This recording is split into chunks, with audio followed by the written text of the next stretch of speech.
Howdy, partner. It is I, Stench, your chaotic, colossal void associate. The last time we saw each other, I was a bit busy completely collapsing the imperial government of this planet by giving them a little bit of a taste of their own medicine with their own fusion warheads, giving the organization an ample opportunity to go ahead and begin some colonization efforts of this planet, with little to no resistance from the Empire. Although, even with that being the case, our mission is not yet complete, as we still have quite a few settlements and cities that are owned by the Empire. However, many of these settlements and cities, like the ones you're currently looking at, are actually on a remote island or part of the same continent that is actually stuck behind some impassable mountains, meaning that if we want to get there, we're going to have to fly or take the sea. Well, my pet, it's time for us to load up into the old truck and begin making our way there, I suppose. Not to worry, I realize we can't drive over the mountains in the truck. We are going to be making a little bit of a pit stop at a nearby pirate city to gather some items. Immediately upon our arrival in the city, the locals were none too happy to see us, so we had to negotiate.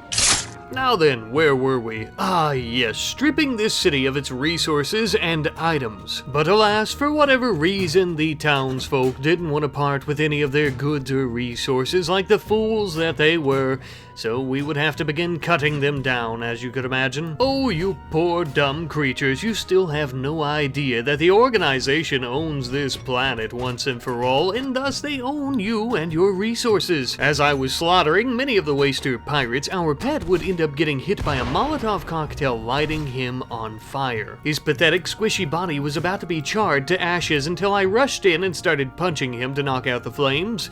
You're welcome. Nevertheless, inside the buildings, we began collecting all of the steel plating from the flooring that we could, as we had a little construction project in mind. Luckily, my training under the unlimited wisdom and knowledge of the organization has most research within my grasp, such as constructing a car parts bench. I would let my pet take a little snooze to begin helping him heal from his burning wounds, while I went about making some proper car parts that we would be taking with us on our journey. We loaded them up into our little hot rod speedrunner truck, and we were off. We began heading for the nearest shoreline that we could here on the west coast, not too far off from the part of the continent where the Empire was hiding. Not for much longer, I might add. We immediately pulled up to the sandy shores of the beach here, and I had my enslaved comrade begin unloading our truck of all its resources and car parts, to which I would use to build us a boat, a small steel little dinghy. Technically, there were many ways to get around those mountains, but I thought a nice scenic view of the ocean and the rivers would be nice. Besides, bombing all of their settlements last episode actually had me ahead of schedule, so we weren't exactly in a rush anymore, thankfully, and we could take things nice and slow as we began making our way up the river just next to one of these imperial towns, before we would finally make our move and begin to infiltrate. Ah yes, finally a proper attack on an imperial town. It has been so long since we haven't just dropped one of their own fusion warheads, completely annihilating and erasing any life form within a certain vicinity. After taking a look around, this appears to be a supply depot of a personal stellarch for the Empire, just basically somewhere where they collect resources and they'll send them to one of these private villas for their leaders. It was a bit hard to say exactly as to where this villa was, but I noticed that they had a ship that was capable of space travel, and I think I'm beginning to get a hint. I bet the ship's GPS has a travel log of exactly where the villa is. Well, there's only one way to find out, but I will have to try to stop them from escaping in it if I have any hope of getting a hold of that GPS. Luckily, I have a little trick up my sleeve from the first episode. Ah, so much for a proper fight away from bombing them into hell, but I guess it's needed. As I began to approach the supply depot, I would send my dog into hiding in between a little bit of some steel and some rock or something, just so he doesn't die, and also so he doesn't get in the way and get his dumb ass killed. Thankfully, as we approached, we would manage to get a little bit of a proper fight by shooting a few of them in the head, but I noticed the majority of them running for the ship, so we would have to use the bombardment targeter.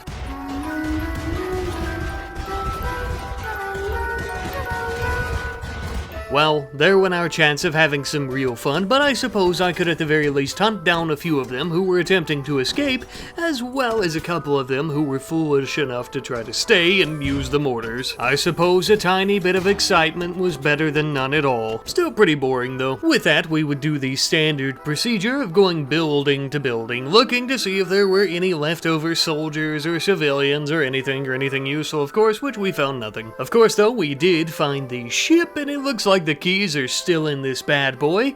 How about we take it for a joyride?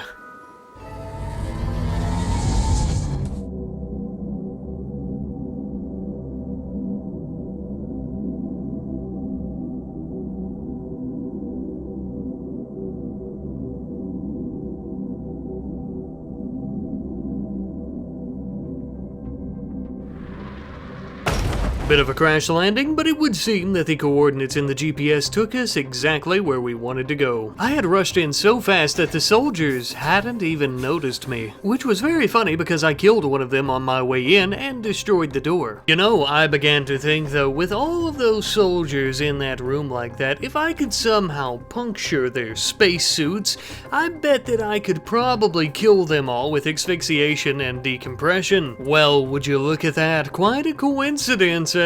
Ah, what are the odds? A special tool that's going to help us later. I think this bad boy is going to do exactly what we need it to.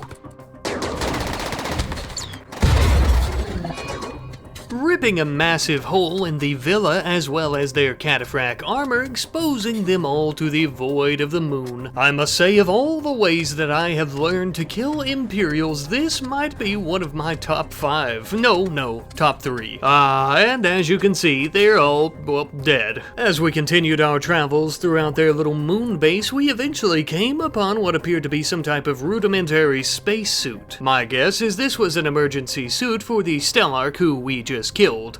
You know what though, I think it's exactly my color. Now, in all honesty, due to all my augmentations, I don't even need oxygen realistically, but I thought that wearing this made me look the part more. Besides, it was fun. Before we would leave, we were going to finish off every single Imperial in this little moon villa, so we went room to room. Eventually, I would find a throne room chock to the absolute brim with more Imperials. I was curious why they didn't come out of this room to try and attack us, but it would seem that this was the only room in the entire villa that hadn't been exposed to the moon's surface, and I suppose maybe they were afraid even though they're in cataphract armor. I don't know. But if I could be honest with you, they were right to be afraid. Fear is like nicotine in my veins.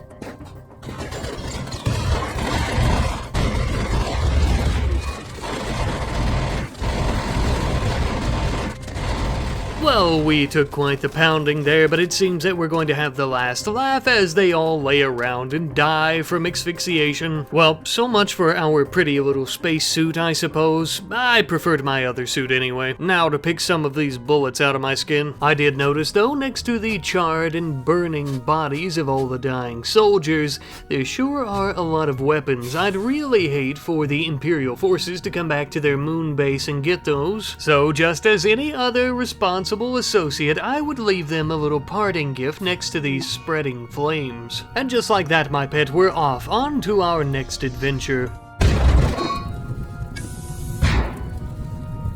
As we began to make our way back to the planet, I thought it might be a good idea for us to go ahead and find a proper spot for a proper base of operations. Oddly enough, to some of you, I ended up choosing the northern ice caps as they are sturdy enough for us to build structures on, and this way we won't be impeding in the growing progress and expansion of the organization. Take a look around, my traitorous compadre. This is going to be our new home for the rest of your life until you die in battle or I accidentally kick you or something. But I did end up bringing you a little gift as a thank you, you could say, for helping me out with all of our battles thus far and not trying to run away. An ancient Archotech machine gun. Don't shoot it all in one place now. You'll spoil your bloodlust. Taurius? Is that your name? I didn't even know. Well, I guess I did know, I just didn't really care. Nevertheless, you need a more proper name. I think I'll name you Dog. Yes, that is much more befitting. But don't get too comfy and lazy, dog. We still have a lot of work to do. Having a base this far north also means there's no resources around us for us to collect, so we're going to have to collect them the only way that we know how, by conquering and destroying. Now, by this point, the empire on the planet is essentially no more. We've completely destroyed them. We've been doing that for the last few episodes, and they still have a few outposts here and there, and settlements like this one that is actually made of all the types of resources that we need. I think you know where I'm going with this. We're going to kill them. So it begins yet another true and blue battle, an actual fight. Not really, of course, because they stood no chance against us, but it was much better than blowing them up from a distance where we couldn't even enjoy the sight of their death or the sound of their screams. Dog even began to pull his own weight a little bit with his new weapon. We were quite proud of him. He was mowing them down like blades of grass. With their complete and utter annihilation in hand, of course, they began to try to run away, and we would once again get to experience the thrill of the chase as we shot them between the eyes. Now, with them all dead, the only thing left for us to do was to go into their little town here and look around every corner inside the building to ensure that no one shoots Dog in the back of the head, and once that was completed, we could finally begin our deconstruction process, which would take a good bit of time, but thanks to my incredible speed and manipulation skill, I was one hell of a deconstructor, so I had the deconstructing speed of about 10 men or so. Now returning back to our icy frozen hell with all of our brand new bloody resources, we'll at the very least be able to get a good start on a base, though I would maybe like to acquire some more before we really get to building. We are going to be turning this frozen hellscape into a proper home with bedrooms, perhaps some entertainment, a laboratory for sure, and more and more. I know it looks pretty cold, but believe me when I say things are beginning to heat up now. Until next time.